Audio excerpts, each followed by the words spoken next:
আসসালামু আলাইকুম। তো আজকে খুব গুরুত্বপূর্ণ একটা ভিডিও নিয়ে আপনাদের সামনে হাজির হলাম।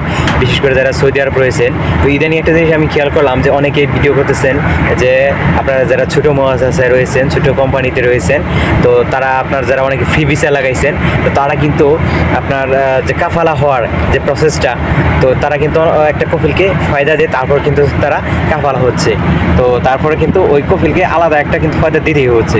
তো এখন সৌদি আরব একটা নতুন একটা নিয়ম করতেছে বা এটা ঘোষণা দিছে, কিন্তু এখন কিন্তু নিয়মটা কার্যকর হয় নাই। সেটা হচ্ছে যে আপনার যে এখন থেকে প্রত্যেকটা শ্রমিক যারা বিশেষ করে ফ্রি ভিসা থাকতো, কোনো একটা কফিল ধরে তাকে ফয়দা দিত, এখন থেকে আর কিন্তু সেটা করা লাগবে না। এখন সৌদি আরব সরকারের যে স্বরাষ্ট্র মন্ত্রণালয় রয়েছে, তো ওনাদের আন্ডারে কিন্তু সব প্রবাসী কিন্তু চলে যাবে। ছোটো মহাসাসা কোম্পানির যে লোকগুলো রয়েছে বিশেষ করে তারা এখন থেকে কিন্তু আর এই কফিলকে ফয়দা দেওয়া লাগবে না।